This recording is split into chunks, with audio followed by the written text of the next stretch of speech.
नमस्कार, नगर संघर्ष न्यूज मध्ये आपल्या सर्वांचे स्वागत. मी सागत उस्तल. पंतप्रधान नरेंद्र मोदी यांच्या संकल्पनेतून राष्ट्रीय वयोश्री योजनेअंतर्गत सहाय्यक साधने वाटपाचा कार्यक्रम सामाजिक न्याय व सक्षमीकरण मंत्री डॉक्टर वीरेंद्र कुमार यांच्या उपस्थितीमध्ये अहमदनगर शहरातील निशा लॉन या ठिकाणी पार पडला. खासदार सुजय विखे पाटील यांनी केंद्र शासनाच्या ज्या योजना असतात त्या सर्वसामान्य माणसांपर्यंत पोहोचण्याचा चंगच मानला की काय असं यातून दिसून येतं. कारण की त्यांनी ज्या योजना येतात त्या योजना सर्वसामान्यांपर्यंत कशा पोहोचतील यावर जास्त भर दिलेला आपल्याला पाहायला मिळत आहे.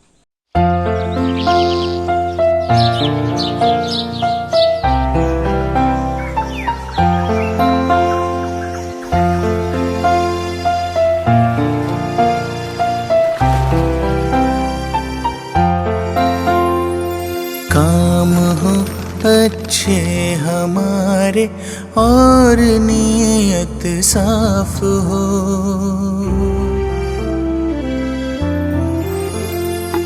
काम हो अच्छे हमारे और नीयत साफ हो, है वही इंसान जहाँ इंसानियत का वास हो, है वही इंसान जहाँ इंसानियत का वास हो। काम हो अच्छे हमारे और नीयत साफ हो, है वही इंसान जहाँ इंसानियत का वास हो, है वही इंसान जहाँ इंसानियत का वास हो। दूसरों के दर्द में जो ढूंढे अपने दर्द को, जब भी देता है दुआएं ऐसे उस हमदर्द को।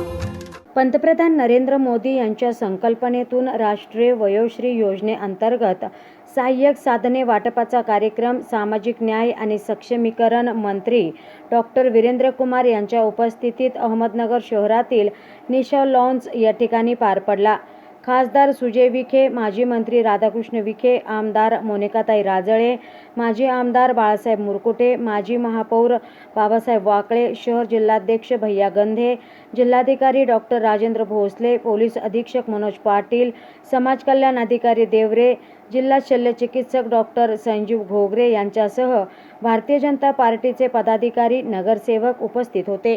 आज या कार्यक्रमात किमान 5 कोटी रुपयांचे साहित्य प्राथमिक स्वरूपात वाटप करण्यात आले असून या कामामुळे ग्रामीण शहरी भागातील 60 वर्षांवरील वयोवृद्ध नागरिकांना या राष्ट्रीय वयोश्री योजनेअंतर्गत सहाय्यक साधने वाटपाचा कार्यक्रम होत आहे.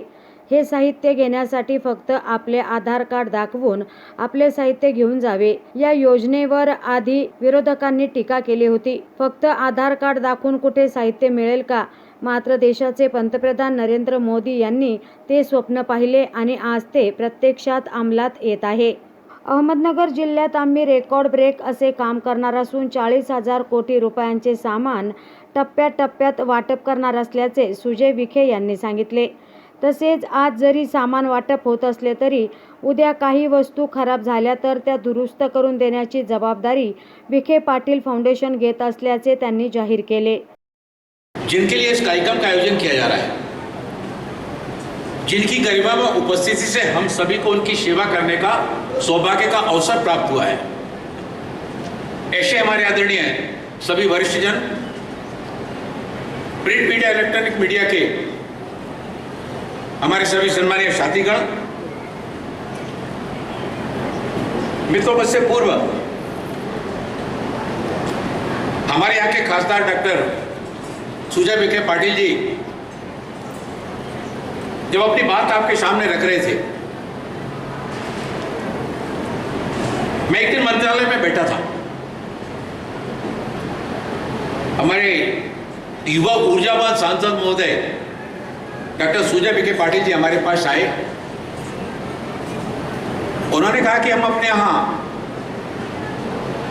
हमारे क्षेत्र के जो वरिष्ठ नागरिक हैं, सीनियर सिटीजन हैं, देश के पंतप्रधान आदरणीय नरेंद्र मोदी जी की भावनाओं के अनुरूप और ऐसे हमारे वरिष्ठ जनों को एलिम्को से ये सहायक यंत्र उपकरण आप हमको उपलब्ध करा दीजिए। मैंने कहा असेसमेंट कैंप लगवाइए, और उन्होंने बड़े ऊर्जा उत्साह के साथ में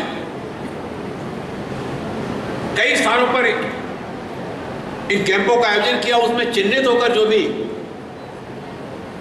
हमारे वरिष्ठ नागरिकगण उसमें चिन्हित किए गए, वो जो कैंप लगाया जाता है चिन्हित किया जाता है कि किस वरिष्ठ नागरिक को कौन सा उपकरण दिए जाने की आवश्यकता है, किसको कान की मशीन की आवश्यकता है, किसको दांत की बत्तीशी बनाना, या किसी को चश्मे की आवश्यकता है, किसी को छड़ी की आवश्यकता है, किसी को व्हील चेयर की आवश्यकता है। उन्होंने हमको वो सूची उपलब्ध कराई। मेरे कहा डॉक्टर साहब, आप जिस तन्मयता के साथ में, पूरे मनोयोग के साथ में वरिष्ठ नागरिकों की आप सेवा करना चाहते हैं, ये वास्तव में काफी प्रशंसनीय है। और आप कैंप लगाकर असेसमेंट करके आप हमको सूची उपलब्ध कराइए, हम आपको वो सारे के सारे सहायक उपकरण उपलब्ध कराएंगे। आज यहां पर जो भी लाभार्थी यहां पर आए हैं, ये कोई राजनीतिक कार्यक्रम नहीं है, ये वास्तव में सेवा करने का कार्यक्रम है। और इस सेवा करने वाले कार्यक्रम में जो भी लाभार्थी यहां पर आए हैं, मैं मन से श्रद्धा से उन सभी को नमन करता हूं। आदरणीय प्रधानमंत्री नरेंद्र मोदी जी के नेतृत्व में समाज जीवन के विभिन्न क्षेत्रों में जो कल्याण के लिए काम किए जा रहे हैं, जो योजनाएं बनाई जा रही हैं, दिव्यांगजनों के प्रति उनकी संवेदनशीलता सर्वविदित है। और उसमें एक एडेप योजना के अंतर्गत छोटे से लेकर बड़े तक जो लाभार्थी होते हैं उनको हम उसमें सहायक उपकरण उपलब्ध कराते हैं। लेकिन यह जो योजना आदरणीय प्रधानमंत्री जी के कुशल मार्गदर्शन में राष्ट्रीय वयोश्री योजना हमारे देश के वरिष्ठ नागरिकों को सहायक उपकरण उपलब्ध कराना, जिससे कि उम्र जनित जो कमजोरियां आती हैं, जो बीमारियां आती हैं, इन सहायक उपकरणों के माध्यम से उनके जीवन में किस तरह से सुगम्यता लाई जा सकती है, उसी के लिए इस तरह के कार्यक्रमों का आयोजन सारे देश में किया जा रहा है। अभी डॉक्टर सुजय जी ने पहले हमारे बुजुर्ग जो सहारे के लिए छड़ी लेकर चलते हैं, वो छड़ी आपको बताई। हम लगातार इस बात के लिए वहां पर एलिम्को के साथ में बैठ करके वहां पर फैक्ट्री में बीच बीच में जाते रहते हैं कि किस तरह से उनमें और सुधार करने की आवश्यकता है।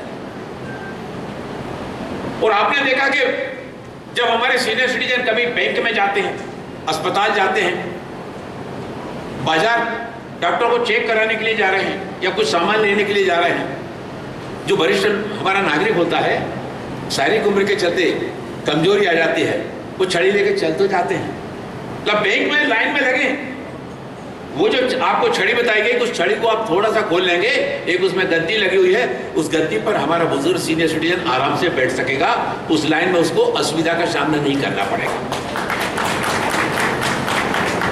एक एडेप योजना के अंतर्गत हम लोगों ने भी स्मार्ट कैन बनाई है, और ये स्मार्ट कैन का पहले हमारा देश आयात किया करता था, हम बाहर से उसको बुलाते थे। आज वो स्मार्ट कैन का वितरण आज यहाँ पर नहीं हो रहा, लेकिन आने वाले समय में वो स्मार्ट कैन यहाँ के भी दिव्यांगजनों को उपलब्ध कराई जाएगी। हम विदेशों से बुलाते थे, 5300 रुपए की आती थी, अब हमने उसको अपने देश में बनाना प्रारंभ किया और अब वो लगभग 4000 रुपए की आ रही है। पैसा भी हमारे देश का बचा, और हमारा देश जो विदेशों से आयात पर निर्भर हुआ करता था, आज हम आत्मनिर्भर भी बने। हमारे अपने देश में बनी हुई स्मार्ट कैन हम अपने देश के दिव्यांगजनों को उपलब्ध कराएंगे। तो कई स्थानों पर उसका वितरण भी प्रारंभ हो गया। मैं जब यहाँ पर बैठा था तो मैंने अपने आरपी मीना जी को बुलाया और उनसे हमने पूछा कि वो यहाँ पर अभी स्मार्ट कैन आई कि नहीं आई। लेकिन अगली बार मीना जी, अगला जो कैंप लगे उस कैंप में वो स्मार्ट कैन भी उपलब्ध कराई जाए। वो स्मार्ट कैन इतनी सी होती है, उसमें एक रबड़ का बेल्ट लगा रहता है, उसको खोला, उसको अपन ने ऐसा किया, वो स्मार्ट कैन जो हाथ में रहती है, जिसको जेब में भी रखा जा सकता, वो खुल जाएगी। उसमें साइड में एक बटन रहता है, उस बटन को दबा देने से वो हमारा, चाहे वो दृष्टिबाधित हो या हमारे सीनियर सिटीजन, उसको लेकर चलेंगे, वो लेकर चलेंगे। जैसे ही वहां पर कॉर्नर आएगा सीढ़ी उतरने का, उसमें सेंसर अपना काम करना प्रारंभ कर देगा, झंझनाहट हो जाएगी और उसको मालूम पड़ जाएगा यहाँ पर कोई गड्ढा आने वाला है, कोई नाली आने वाली है या कोई दीवार या पत्थर आने वाला है। ऐसे दृष्टिवादी हमारे दिव्यांगजनों को उनके जीवन में सुगमता लाने के लिए, जैसे वो स्मार्ट केयर को आत्मनिर्भरता की तरफ हमारा देश बढ़ रहा है।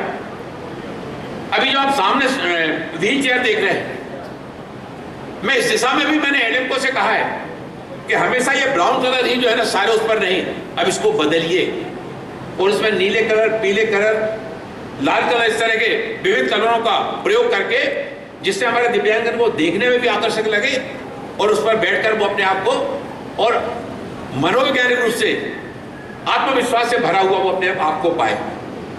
ऐसे बहुत सारे काम एलिम्को के द्वारा एडपी योजना के अंतर्गत किए जा रहे हैं।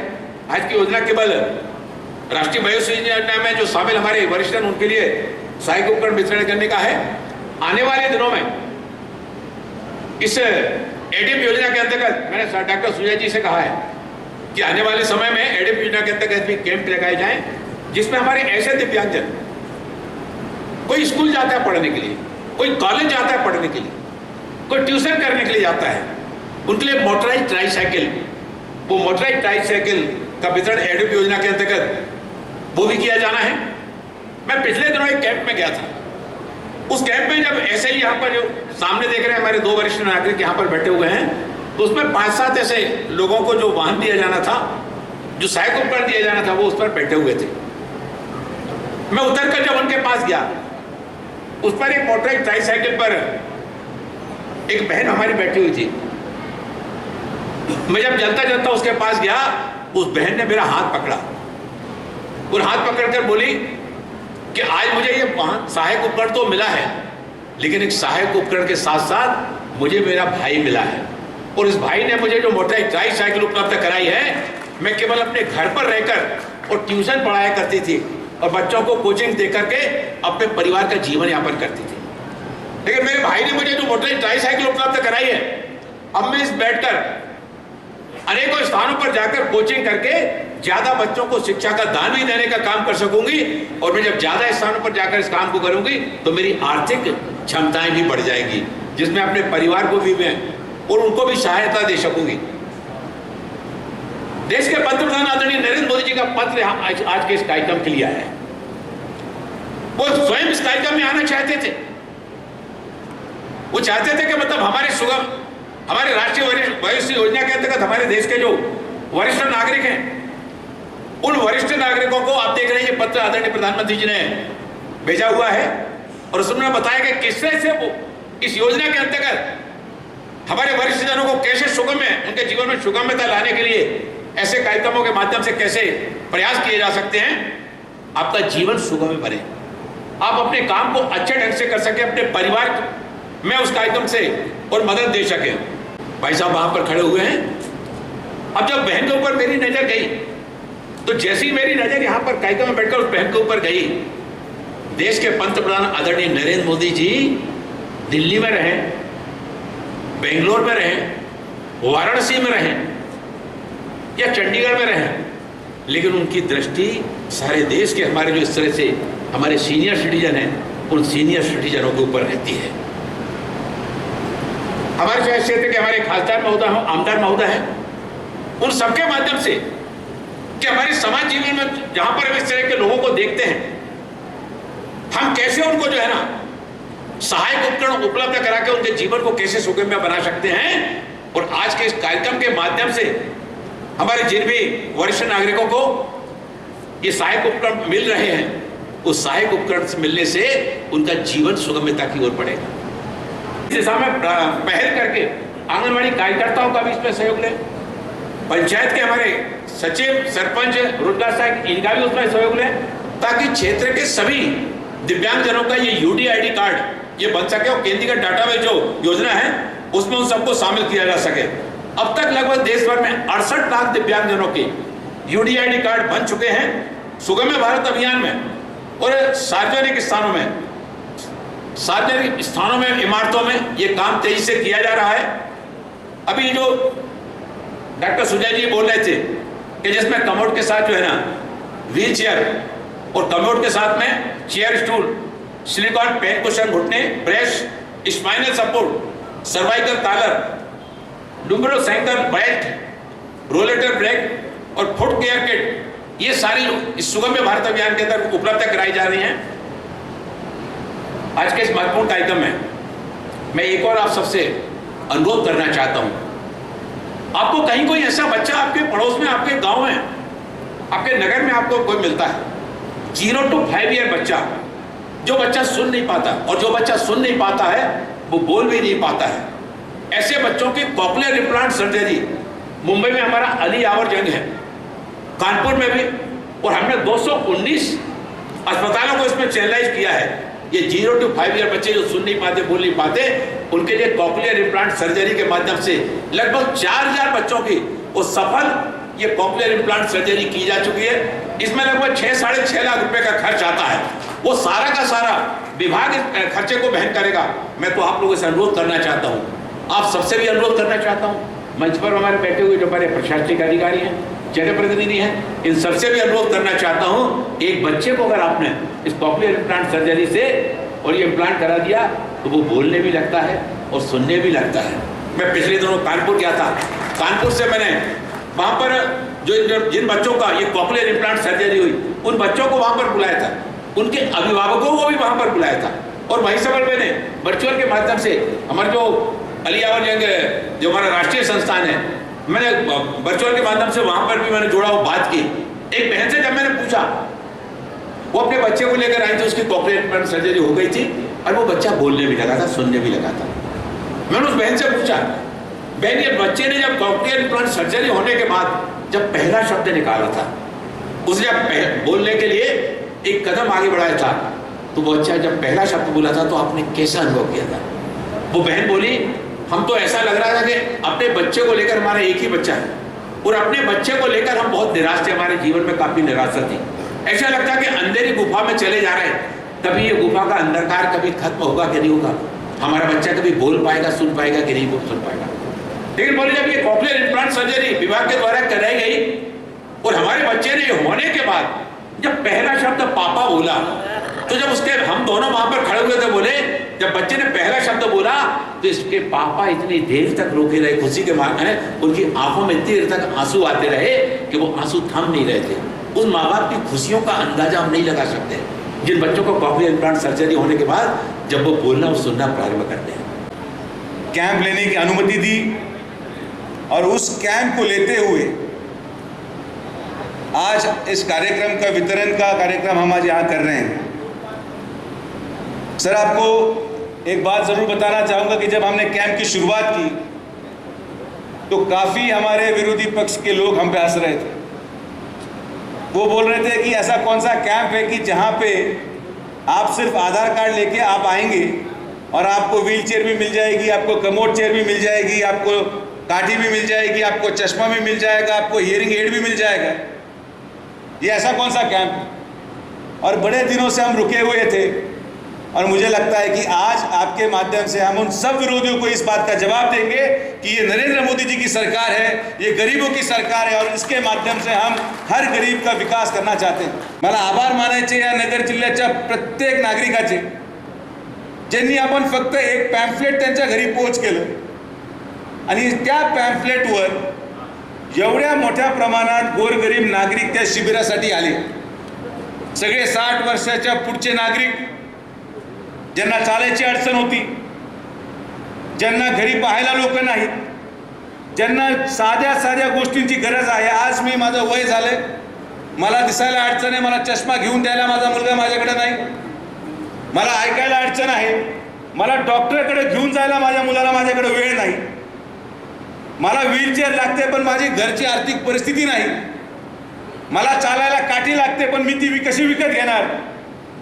आणि या सगळ्यांचं उत्तर, या सगळ्यांच्या प्रश्नाचं उत्तर एका माणसाने दिलं। या देशामध्ये या सगळ्या ज्येष्ठ नागरिकांना, 60 वर्षाच्या पुढच्या नागरिकांना आज जे आपण हे साहित्य देऊ शकतोय, हे जे स्वप्न पाहिलं होतं ते स्वप्न आपले देशाचे लाडके पंतप्रधान नरेंद्र मोदी साहेबांनी पाहिलं। आणि या सगळ्या लोकांचे, ज्या ज्या लोकांचे वय 60 वर्षाच्या पुढे आहेत, या सगळ्यांचा मुलगा म्हणून, नातू म्हणून, भाऊ म्हणून त्यांनी या ठिकाणी या योजनेची सुरुवात केली. माझ्या पूर्ण आयुष्यामध्ये राजकारणामध्ये अशी एकही योजना मी पाहिली नाही की कॅम्प घेतल्यानंतर फक्त आधार कार्ड घेऊन यायचं. या ठिकाणी बसलेला प्रत्येक लाभार्थी या गोष्टीचा साक्षीदार आहे की आज जे साहित्य आपल्याला मिळणार आहे, किमान एका माणसाला 10,000 रुपयाचं साहित्य आपण देत आहोत. 10,000 रुपयाचं. एका माणसाला 4 गोष्टी आहेत. कोणाला चष्मा आहे, कोणाला व्हीलचेअर आहे, कोणाला काठी आहे. आणि यासाठी त्यांना काय करावं लागलं तर येऊन फक्त त्यांनी त्यांचं आधार कार्ड दाखवलं आणि आधार कार्ड दाखवून तिथं नोंदणी केली आणि घरी गेली. कोणालाही पैसे खाऊ घालायची गरज नाही. कुठल्याही तलाट्याला उत्पन्नाचा दाखला काढायला पैसे द्यायची गरज नाही. कुठल्याही ग्रामसेवकाला रहिवासी दाखला काढायला पैशाची गरज नाही. फक्त शिबिरामध्ये यायचं. पंतप्रधानांचा फोटो पाहून या नगर जिल्ह्याचा प्रत्येक नागरिक त्या शिबिरामध्ये आला. हा विश्वास या नगर जिल्ह्याच्या जनतेचा आपल्या देशाचे पंतप्रधान नरेंद्र मोदींवर होता. या मंत्रालयाचे मंत्री वीरेंद्र कुमार साहेबांवर होता की त्या ठिकाणी आम्ही आल्यानंतर जर मोदींनी ही योजना काढलेली आहे, जर मोदींनी एखादी गोष्ट सुरू केली आहे तर या योजनेचा लाभ आम्हाला 100% मिळेल. आणि म्हणून या मोदींच्या विश्वासाला सार्थ करत आज या कॅम्पमध्ये आम्ही किमान 5 कोटी रुपयाचं साहित्य एक प्राथमिक स्वरूपात या ठिकाणी वाटणार आहोत. एवढ्या मोठ्या गोष्टी, हे सगळं साहित्य, माझी विनंती राहील पत्रकारांना, सगळ्या लोकप्रतिनिधींना, नगरसेवकांना, सरपंचांना की एकदा फक्त हे साहित्यावर येऊन तुम्ही पहा. जेवढे मोठे घरातले लोक असतील, ज्यांची आर्थिक परिस्थिती चांगली असेल, ते सुद्धा हे साहित्य आपल्या आईवडिलांसाठी घेऊन जाऊ शकतील. अशा पद्धतीचं त्या क्वालिटीचं साहित्य या ठिकाणी आपण उपलब्ध करून देतो. एवढंच नाही, पण आम्ही निर्णय घेतलेला आहे की अहमदनगर जिल्ह्यामध्ये मुझे बताते हुए बहुत प्रसन्नता होती है मंत्री महोदय, आपने जब हम पे विश्वास रखा और ये कैंप दिया तो मुझे आपको बताते हुए बहुत आनंद होता है कि हमने 1 महीने के कैंप में अहमदनगर जिले में 40,000 लाभार्थियों को आइडेंटिफाई किया. 40,000 लाभार्थियों को हम 40 करोड़ रुपए का सामान एलिम्को के माध्यम से बांटने वाले हैं. और ये एक Guinness book of world record भी अहमदनगर जिले ने यहाँ पे स्थापित किया है कि इतने बड़े पैमाने पे, इतने बड़े प्रमाण पे, इतने बड़े तहत पे इतने लोगों को कभी भी एक कैंप में 1 महीने में लाया नहीं गया है. लेकिन हम इधर रुकेंगे नहीं. हमको आपके आशीर्वाद की ज़रूरत है, आपके साथ की ज़रूरत है. और मुझे विश्वास है कि एलिम्को और आपके माध्यम से जॉइंट सेक्रेटरी साहब भी इधर हैं, तो आप सबके आशीर्वाद से और माननीय पंतप्रधान नरेंद्र मोदी जी के नेतृत्व में मार्च और अप्रैल महीने में हम फिर से ये कैंप अहमदनगर के हर गांव में लेके जाएंगे. और मैं आपको विश्वास दिलाता हूं कि मई महीने में जब मैं आपको मिलूंगा तो हम 1 लाख लोगों की लाभार्थी संख्या लेके आपके पास आएंगे. हम चाहते हैं कि ऐसी योजना जो गोर गरीब जनता के लिए बनी है, आम आदमियों के लिए बनी है, ये हमें पहुंचाने का काम आज एक सांसद इस माध्यम से मुझे मिला हुआ है और इसको मैं निभाने की पूरी कोशिश करूंगा. पंतप्रधान नरेंद्र मोदी यांनी गोरगरीब आणि ज्येष्ठ व्यक्तींसाठी अनेक योजना राबवल्या आहेत आणि फक्त घोषणा नाही तर त्या प्रत्यक्ष नागरिकांपर्यंत कशा पोहोचतील याचा पाठपुरावा ते घेत असतात. त्यामुळे योजनेचा लाभ लाभार्थ्यांपर्यंत पोहोचवण्याचं काम आम्ही करत असल्याचे खासदार डॉक्टर सुजय विखे यांनी सांगितले. ज्या वस्तू या योजनेअंतर्गत वाटप होत आहेत त्या चांगल्या दर्जाच्या असून एका वस्तूची खासदार विखे यांनी प्रात्यक्षिक करून दाखवले. एलिम्को कंपनीच्या माध्यमातून या वस्तू निर्माण करून मोफत देण्यात येत असून नोव्हेंबर 2021 पर्यंत या योजनेअंतर्गत 37,401 लाभार्थ्यांना वस्तू वाटप करण्यात आले असल्याचे खासदार विखे यांनी सांगितले. तर आजच्या केडगावच्या शिबिरात 895 लाभार्थ्यांना 70,54,000चे साहित्य वाटप करण्यात आले. नगर संघर्ष ब्युरो, अहमदनगर. जिल्ह्यातल्या महत्त्वाच्या बातम्या जाणून घेण्यासाठी आजच आपल्या आवडत्या नगर संघर्ष न्यूज सबस्क्राईब करा व त्या शेजारील बेल आयकॉनला क्लिक करा व इंस्टाग्राम व शेअर चॅटला फॉलो करा.